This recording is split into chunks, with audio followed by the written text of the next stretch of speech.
बैठी यात्री यात्रा का आनंद ले रही थी। तभी अचानक हरी तोता यात्री की खिड़की पर एक खतरनाक भूतिया चिड़िया की आत्मा का चेहरा आता है। वो पूरी तरह डर जाता है। जब वो खिड़की से अंदर देखता है तो वो गायब हो जाती है और प्लेन के अंदर एक पायलट चिड़िया आकर कालू को पकड़कर घसीटते हुई दरवाजे की ओर ले जाने लगती है। क्या हुआ मैडम, क्या हुआ? आप मुझे कहाँ ले जा रही हो? बचाओ बचाओ। मगर पायलट चिड़िया कुछ नहीं बोलती है। वो प्लेन का दरवाजा खोलती है और उसे लेकर बाहर कूद जाती है। अरे क्या पागलपन है, वो कालू को लेकर क्यों कूद गई? बेचारे कालू का क्या होगा? वहाँ ऊपर ये घटना हो रही थी। यही नीचे गोडाउन में कड़कनाथ सेठ अपने बाकी साथियों से कह रहा था। अरे ऐसे कैसे हो सकता है? खबर आई है कि हमारे कालू को एक पायलट चिड़िया लेकर प्लेन से कूद गई। बॉस, खबर आई है कि कालू को लेकर प्लेन से कूदने वाली वो पायलट चिड़िया बर्ड एयरवेज की वर्दी पहनी थी। क्या? Birds Airways? उसको तो बंद हुए 10 साल हो गए। याद है, उनके सारे यात्री और पायलट को हमने ही जान से मार दिया था। वो कैसे हो सकता है?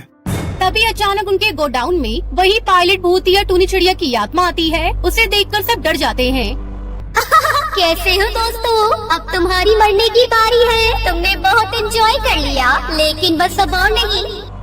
अरे इसका चेहरा तो पूरा कंकाल का बना है। तू कौन है? तू यहाँ पर क्या कर रही है? तू झूठ बोल रही है। सारे पैसेंजर और पायलट की लाशें अभी भी उसमें वैसे ही कुर्सी पर बेड के साथ बंधी पड़ी है, जैसे मैंने उन्हें मारा था।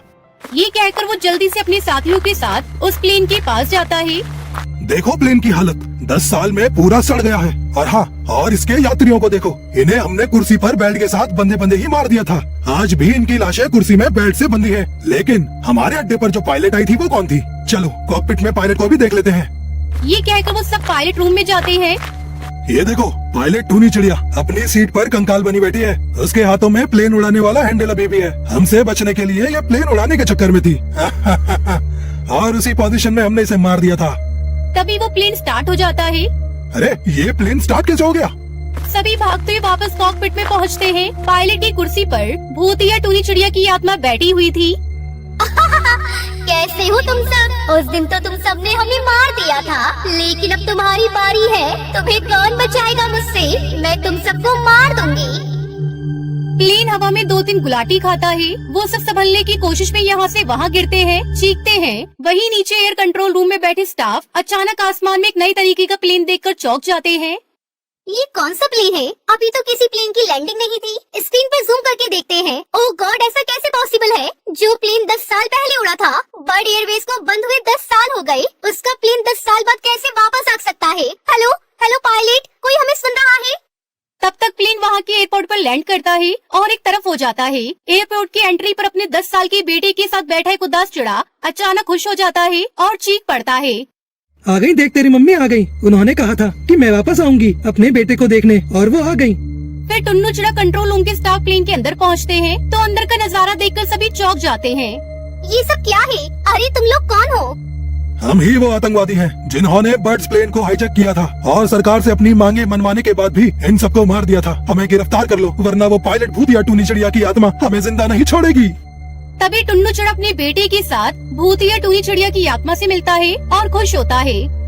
मैं आ गई हूँ। जब मैं बर्ड्स एयरवेज का ये प्लेन लेकर उड़ा रही थी, तब मेरा बेटा बहुत छोटा था। मैंने इससे वादा किया था अपने बेटे को देखने में वापस आऊंगी, और मैं वापस आ गई। बस इन मुजरिमों को वापस ढूंढने में मुझे 10 साल लग गए। बेटा, तुम्हें एक नजर देखने के लिए मैंने खुद से कहा था मैं वापस आऊंगी, लेकिन अब मुझे जाना होगा। तुम अपने पापा का ख्याल रखना, उन्हें परेशान मत करना। ये कहकर भूतिया टूनी चिड़िया की आत्मा और भूतिया एरोप्लेन गायब हो जाता है। सच कहा है किसी ने, कई बार पक्षी अपनी जान जाने के बाद भी अपना वादा निभाने और अपनों को देखने जरूर आते हैं। बहुत समय पहले नागपुर के घने जंगलों में एक जादुई हीरो का पेड़ हुआ करता था। उस पेड़ पर फल की जगह हीरे लगते थे, लेकिन जब भी कोई लालची पक्षी उन हीरो को तोड़ने के लिए उस पर चढ़ता तो वो उसी वक्त हीरे में बदलकर उसी पेड़ की डाल पर लटक जाता था। उस जंगल में काफी दूर एक गाँव था। उस गाँव में टुनटुनी नाम की एक चिड़िया रहती थी। वो बहुत ही सुंदर समझदार चिड़िया थी। फिर कुछ दिनों के बाद कालू नाम के कौवे से टुनटुनी की शादी तय हो जाती है और घर वाले शादी की तैयारी में लग जाते हैं। लेकिन फिर एक दिन टुनटुनी के होने वाले ससुर कड़कनाथ सेठ वहाँ आते हैं। देखिए, मैं आपसे दहेज की बात करने आया हूँ। मुझे दहेज में 20 तोले सोना, एक कार और 5 लाख रुपए नकद चाहिए। लेकिन मैं तो एक गरीब किसान हूँ, इतने सारे पैसे मैं कहाँ से लाऊंगा? मुझे इससे कोई फर्क नहीं पड़ता। तुम शादी के दिन दहेज का इंतजाम कर लो, वरना मैं अपने बेटे की शादी किसी और अमीर घर में कर दूंगा। ये सुनकर टुनटुनी के पिताजी घबरा जाते हैं। अरे नहीं नहीं, ऐसा मत कहिए। सारे गांव में शादी के कार्ड बच चुके हैं। अगर मेरी बेटी की शादी टूट गई तो मेरी नाक कट जाएगी। ये सब मुझे नहीं पता। अगर तुमने शादी के दिन दहेज नहीं दिया तो मैं अपने बेटे की बारात लेकर वापस चला जाऊंगा। इतना कहकर कड़कनाथ सेठ वहाँ से चला जाता है।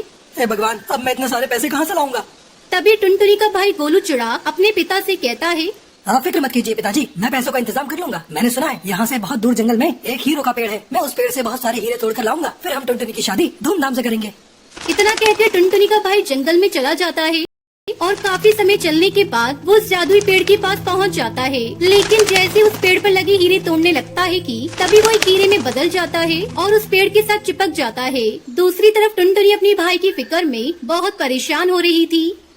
अरे 2 दिन हो गए लेकिन अभी तक भैया लौट कर नहीं आए। मुझे उन्हें जाकर ढूंढना होगा। मैंने सुना है वो जंगल बहुत ही खतरनाक है। उस जंगल में जो भी गया है वो आज तक कभी लौट कर वापस नहीं आया।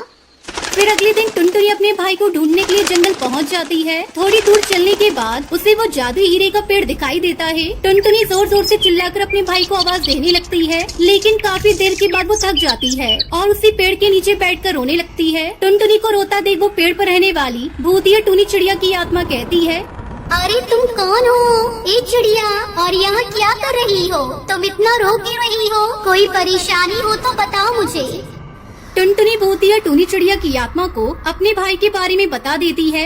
मेरा भाई तुम्हारे पेड़ पर लगे हीरे तोड़ने आया था, लेकिन अब उसका कहीं पता नहीं लग रहा। देखो टुनटुनी, यहाँ आने वाले सभी लालची पक्षियों को मैं हीरे में बदल कर 1 साल के लिए अपनी टहनियों पर टांग देती हूँ। और तुम्हारा भाई भी उस दिन मेरे पेड़ पर लगे हीरे तोड़ने आया था। मैंने उसे भी हीरा बनाकर अपने पेड़ पर टांग दिया। लेकिन मेरा भाई कोई लालची नहीं है। मेरी शादी करवाने के लिए उसे पैसों की जरूरत थी, इसलिए ये हीरा हासिल करने के लिए वो यहाँ आया था। प्लीज तुम उसे छोड़ दो। टुनटुनी की बात सुनकर भूतिया टूनी चिड़िया की आत्मा को उस पर बहुत दया आती है और वो उसके भाई को छोड़ देती है और टुनटुनी से खुश होकर उसे ढेर सारे हीरे देती है। उसके बाद दोनों भाई बहन वापस आ जाते हैं। फिर शादी वाले दिन कालू अपने पिताजी के साथ बारात लेकर टुनटुनी के घर आ जाता है। समझी जी, आपने दहेज के पैसे इकट्ठे कर लिए हैं ना? चलिए जल्दी से मुझे सारे पैसे दे दीजिए, वरना ये शादी तोड़ दूंगा।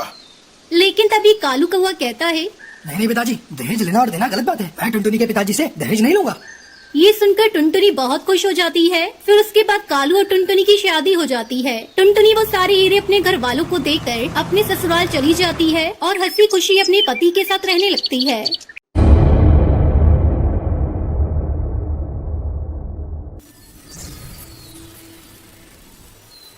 टुनटुनी अपने गांव की सबसे सुंदर चिड़िया थी। उसे अपनी सुंदरता पर बहुत घमंड था। कभी कभी मुझे लगता है कि मैं अपनी माँ के पेट से पैदा नहीं हुई हूँ। मेरी माँ तो इतनी सुंदर नहीं है और मैं कितनी सुंदर हूँ। OMG, I'm so beautiful।